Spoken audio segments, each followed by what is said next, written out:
The farmers we will meet on these tours come from all across the land that today we know as Canada.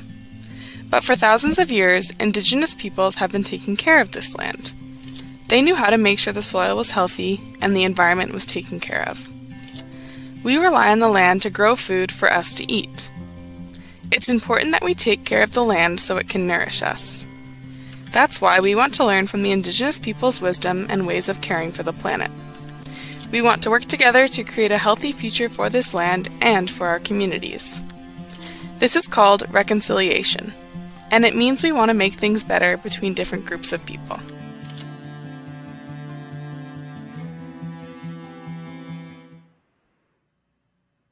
Hello and welcome back to the Great Canadian Farm Tour. Today is our 5th stop on the tour and we are heading to a chicken farm in Manitoba. But before we dive into today's tour, we are going to meet Larissa, who is the Program and Volunteer Manager from AIDC Manitoba. And she's going to teach us a little bit about her province. Hi, Larissa.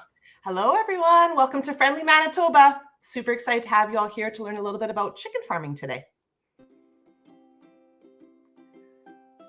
Today, we will be traveling to Manitoba. I'll be learning with you about our capital city, our provincial bird, our provincial flower, and a special landmark in our province. This is our province's flag. The bison on the shield represents the Indigenous peoples of Manitoba who use bison for food and clothing. Our capital city is Winnipeg with a population of 833,000 people. Manitoba, our province, is located right in the center of Canada, and Winnipeg is noted with the red dot. Our provincial bird is the great gray owl. The great gray owl is the largest type of owl. Our provincial bird is able to defend their nests from large predators such as black bears. Our provincial flower is the prairie crocus. This flower blooms early in the spring, sometimes even before all the snow has melted from the ground. A special landmark within Manitoba is our polar bears up in Churchill. Churchill, Manitoba is one of the best places in the world to see polar bears. Thank you for joining us in Manitoba today. Enjoy the tour. Awesome. Thank you so much for teaching us a little bit about Manitoba today. Oh, you're very welcome. We're excited to have everyone here. And now let's all put our hands together for the host of the Great Canadian Farm Tour and my best friend in the entire world. And yes, we do have a secret handshake. It is Colleen Cronican. Hello, everyone. Nice to see you all. Have a great tour today, Colleen. Thanks so much, Laura. We'll see you at the end. Hi, everyone. I'm so excited to be in Manitoba with you today to learn about chicken farming. First of all, again, just a reminder to our teachers about our contest. You can enter your class in our contest for a chance to win a prize pack. You can upload a photo of your students participating in the Great Canadian Farm Tour, of their activity books, and just make sure you use the hashtag GCFT23 contest, and you can also email in your entries to me as well. I'm now very excited to introduce you all to our chicken farmer today. Her name is Rachel. Welcome, Rachel. Hey, everyone. So good to see you. I'm very excited to learn more from you today, Rachel. We're going to get to ask you some questions during the tour. So students, put your thinking caps on and think of some good questions that we can ask her throughout the tour. So Rachel, let's get started. What are you going to teach us about first? Yeah, I am so excited today to teach you guys all about chicken farming here in Manitoba. So we're going to take you on a virtual tour. So you get to see inside my chicken barn. And in this first video, you get to learn about why we raise our birds inside in the barn, as well as the different technology and the controllers that we use to help maintain and control the barn environment, as well as what we do as farmers for biosecurity to keep our chickens healthy. Okay, let's watch the first video. Just like 97% of farms here in Manitoba, ours is family-owned and operated. I am the 3rd generation to work on our family grain farm and chicken farm. I currently work with my parents and my 2 brothers. So as you can see behind me, these 2 bins is where we store our chicken feed. So as you can see at the bottom, there is a pipe that goes from below the bins all the way into the barn. So we're really lucky here in Manitoba to be able to raise birds all year round. And one of the reasons why we're able to do that is because we raise them inside a barn. Now there's 3 major reasons why we're able to do that. One of them being temperature. As you can see, there's snow on the ground here and it's too cold for the birds to be outside. Inside the barn, it's nice and warm. A second reason why we're able to raise them why we raise them indoors is for predators. Coyotes, wolves, foxes, all those kind of animals are predators to chickens. So keeping them in a barn keeps them safe from those animals. And the third reason why we keep them indoors is we want our birds to be healthy when we raise them. And so keeping them indoors, we can take measures such as biosecurity to prevent any disease from coming inside the barn. All right, now I want to take you inside to see my 3-day-old chicks. Come on in. All right, so these are the controllers that pretty much run the entire barn. These controllers, with technology now, we are able to monitor way more things than we ever have been. So some of the things that we have on here is we have sensors throughout the entire barn that give us the temperature at all parts of the barn. So we always know that the barn temperature is consistent throughout the entire barn. These controllers also monitor humidity in the barn, how high it gets, how low it gets. We are able to lower the temperature automatically as the birds get older. The barn needs to be cooler, so these controllers can automatically bring those temperatures down. Another thing that's really great about these controllers is for lighting programs, we have dark periods overnight so that the birds have time to rest. So these controllers gradually bring the lighting down until it's dark, and then raise it back up when it's time for them to get up in the morning. And the great thing about these things is they can call our cell phones. If there's a problem, we're able to check the barn with this controller whenever we need to.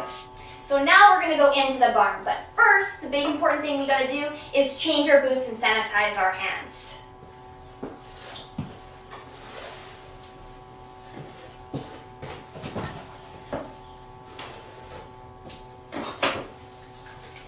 All right, guys, you ready to go in? Here we go.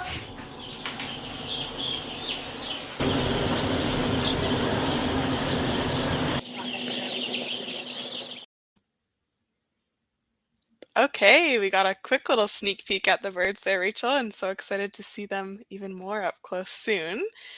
But first, I think we have a couple questions coming in.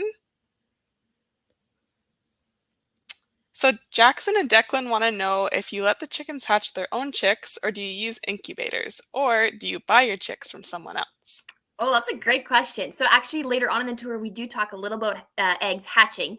But on our farm, we buy our chicks. So they are hatched in a big incubator at a place called a hatchery. So the chicks are brought, or the eggs with the fertilized egg is brought from our broiler breeder farm to a hatchery where they're put in incubators. So they're in their incubator for 21 days, and then they hatch out of the egg.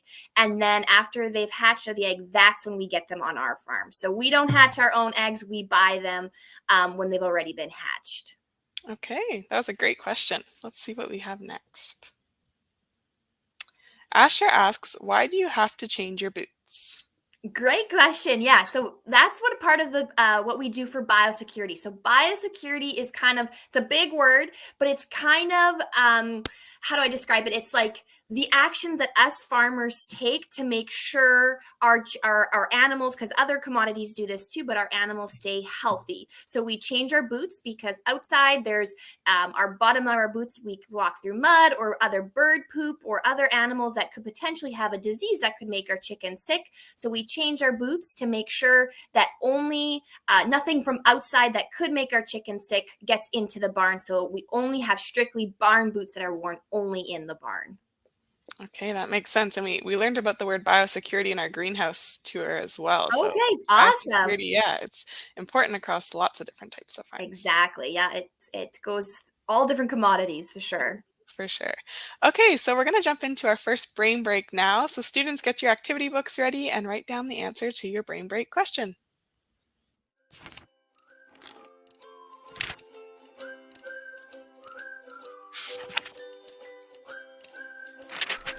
Did you know chickens are omnivores, which means they eat both plants and animals?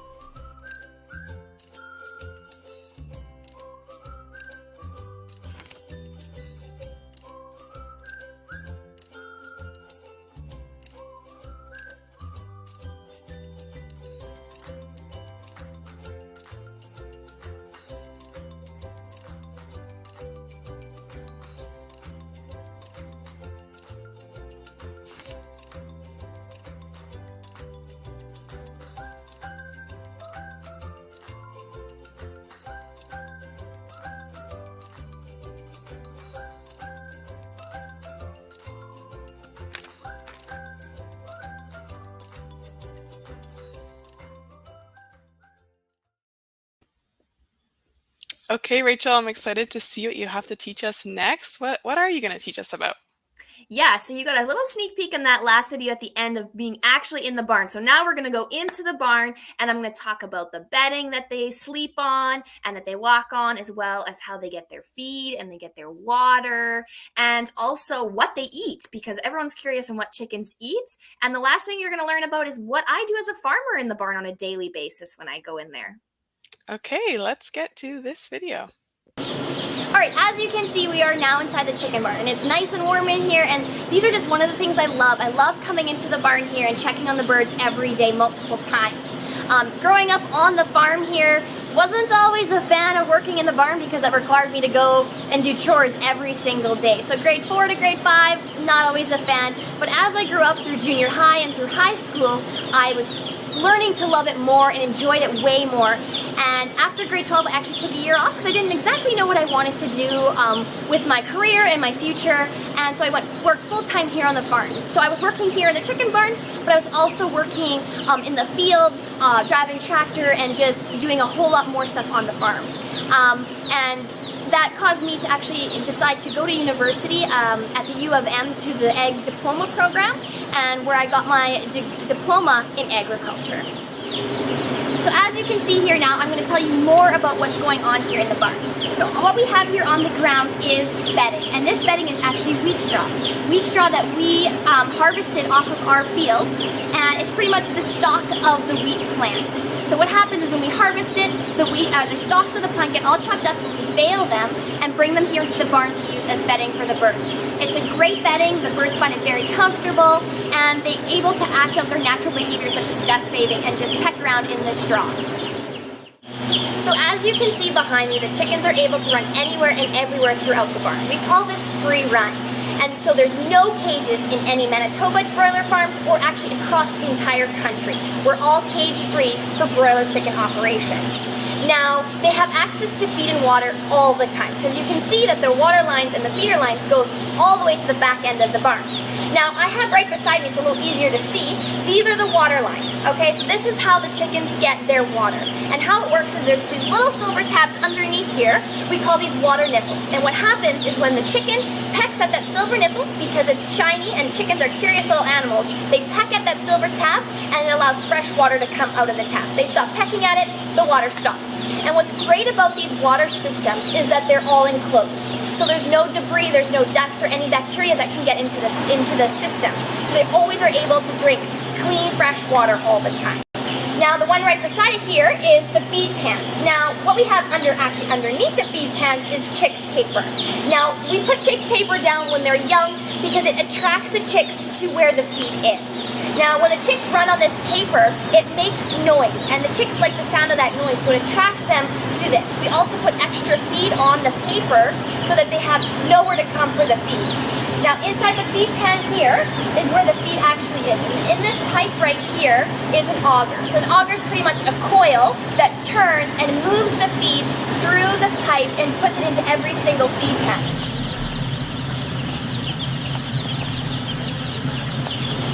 So a common question that we do get is, what do chickens eat? So here is a sample of what the birds actually eat. It is filled with grains, minerals, proteins, and vitamins to give them a healthy, nutritious diet.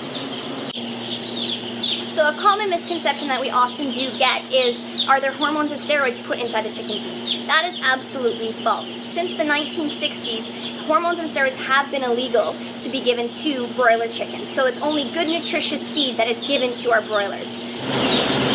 So these birds are currently 3 days old, and they'll be ready for market in about 28 to 33 days. Now you may be wondering, well, that's pretty quick. Well, there's a number of reasons why they're able to grow so quickly. One, the genetic makeup of the bird. The second one is the feed, what I talked about before. Healthy, nutritious feed helps them grow quickly.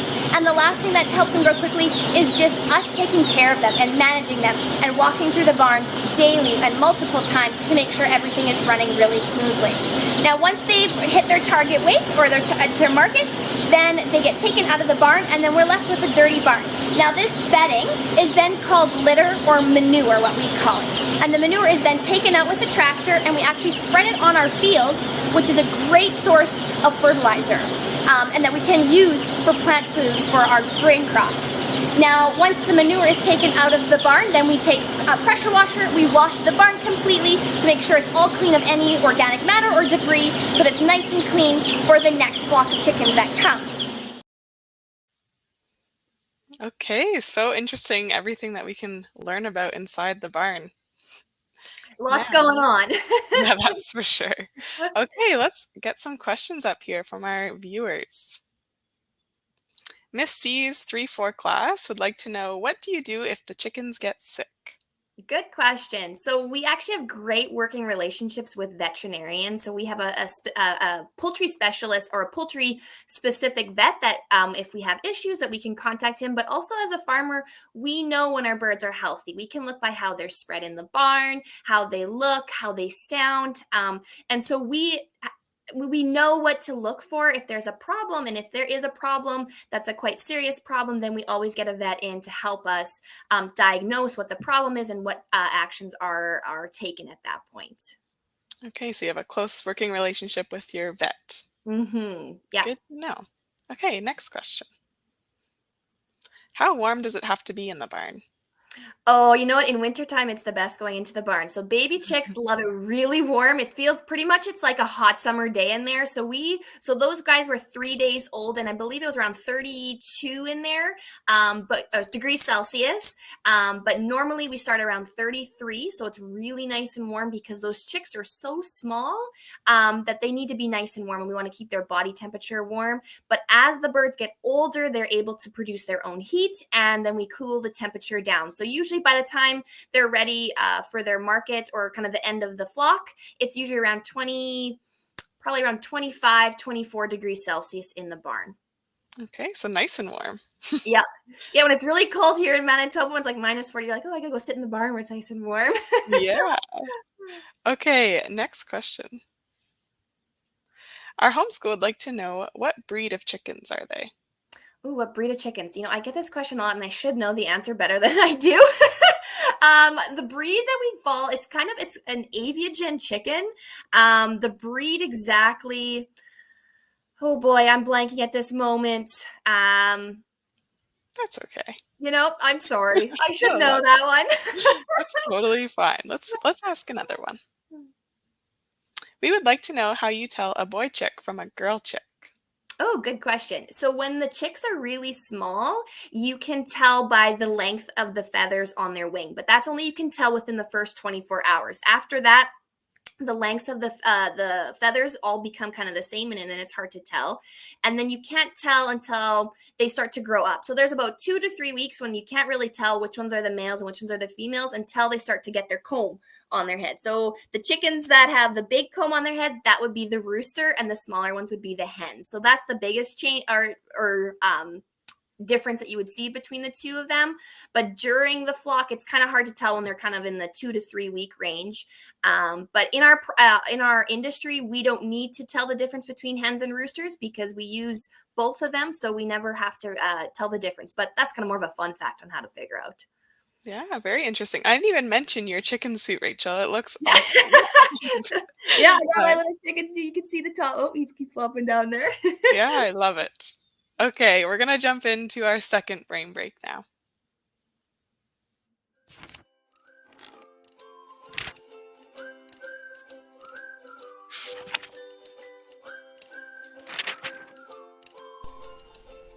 Did you know chickens bathe by covering themselves in dust?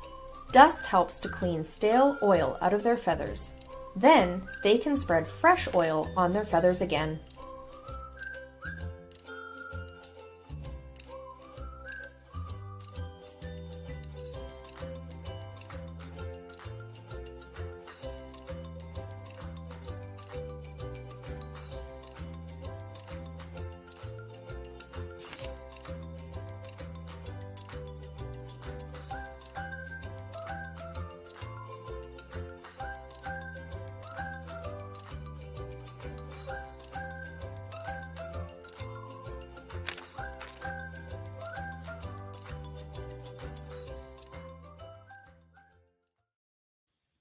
All right, who would have thought chickens bathed in dust? Not me. There's today's mystery word. So today's mystery word is Canadian, and make sure you write this word in the back of your passport beside the province of Manitoba, and then add it to the mystery sentence as well. Okay, we're now in the last section of our tour, Rachel. We have one more video here and really excited to see what you have to teach us about this video. Now, the one All right, so I got a question earlier about hatching the egg. So this video was not taken on my farm. It was actually taken at a fair that we were teaching other people, the public, about the chicken industry here in Manitoba. So as you can see, that chick is starting to hatch out of his egg, and he's working at it, and it takes a while. Sometimes it takes up to 12 hours for them to hatch out of the egg, and they use the tip of their beak called an egg tooth, and they crack all the way around the egg, and then they slowly push their way out of the egg. And you can see he's pretty tired, so it takes him a while, but it's really important that he does it all on his own because it's important for his survival. If he can get out of the egg by himself, he has a really good survival chance for that. And so we can't help him out, but he slowly works his way out of there, and then he's out on his own. So these birds here, they were 14 days old. As you can see, that they can see some of the feathers coming in. I know a video coming up will be a little closer up, but you can see that they love to run around, that they're flapping their wings, and that they are just very curious. They can get water and feed whenever they want. And as you can see, that they run everywhere and anywhere in the barn. So we call this the free run. So I talked about that in the second segment, or the second video that we watched, but you can see, yeah, they're just running around, they're walking around, and just kind of hanging out. Also, they're very curious with me being in the barn as well. This is a scale that we have in the barn, so we can monitor how heavy the birds are and making sure that they are healthy and that they're gaining the correct weight, so that we can monitor if there's a problem. If they suddenly start losing weight or something, we can take a look and see what the problem is there. Yeah, these guys, when I was filming this, they were very curious on what I was up to. So they were all kind of coming close to checking out, very curious with the camera here.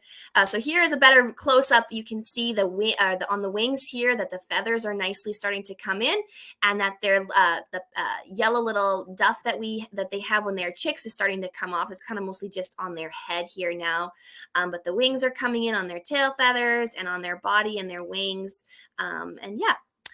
These guys are 24-day-old, and again, they still love to run, and they're very curious, so they love to flap their wings. They like to play with each other, and they're almost fully feathered here because they've only got a couple more, about a week left before they are ready for market. But yeah, they're running around. And this is the feed that they have we call this a finisher feed. So you can see that there's the big crumble. Earlier on, you could see that there was a smaller crumble in the feed I showed you. And this is the manure. So this is what the bedding looks like after. So it's a mixture of the straw and their poop that they have while they are in the barn. Thanks so much for joining me on this tour of my chicken barn. I am super proud to be a part of an industry that can provide healthy local chicken for your family and for my family all year round.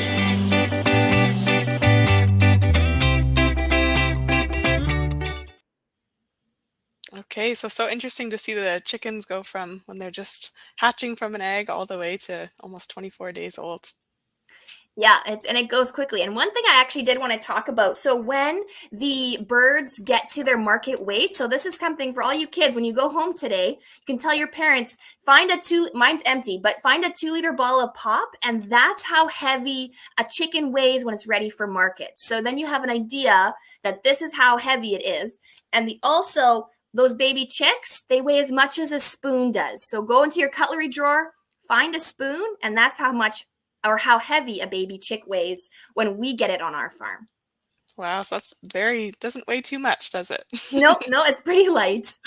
Okay, let's get some questions up here from our viewers.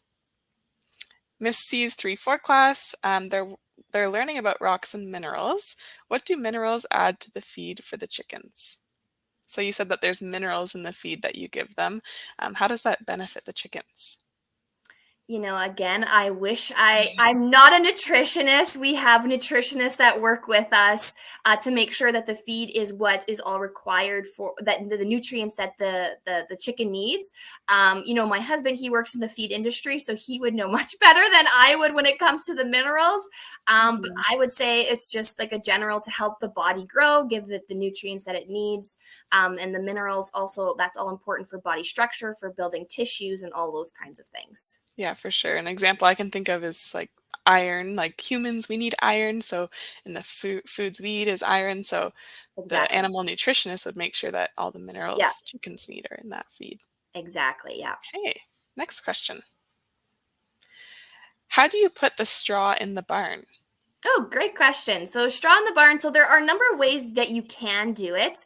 There are machines. So I know that you can get that spread the bales in the barn. But some people still do the old fashioned way. We grab a pitchfork. And so the bales get brought in with a tractor, but then they get spread with a pitchfork, or there's machines that can do that, but we're a little more old school on our farm and we use a pitchfork. So we bring the bale in with the tractor, we spread it out and then hand spread it with a pitchfork to make sure it's all nicely even throughout the barn.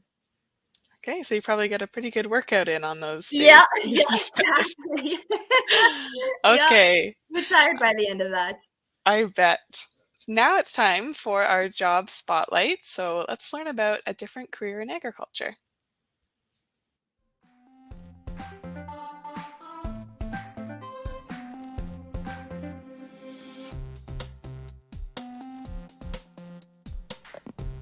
Heavy-duty mechanics fix very large machines and pieces of equipment. They find the problem, document what is wrong, and then fix the issue.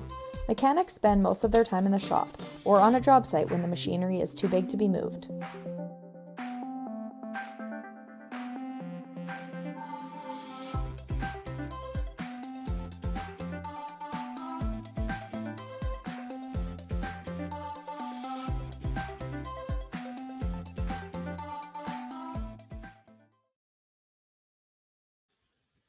Have you had to use a heavy-duty mechanic on your farm before, Rachel?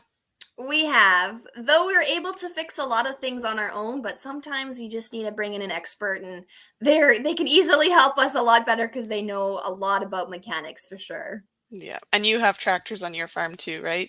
That and Exactly. some Yeah. big pieces of equipment. Yep. For sure. Yeah. Okay, well, we've come to the end of our tour.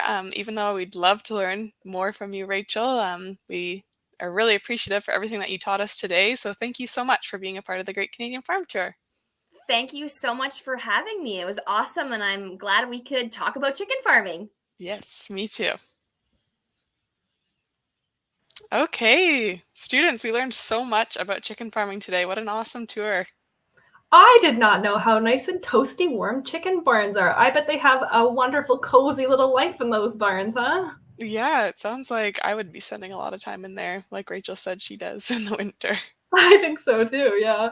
So for our next stop on the tour, we are heading back to the East Coast and we'll be visiting some Christmas tree farms in Nova Scotia. Yes, very excited to take you all along to Nova Scotia. See you all in Nova Scotia.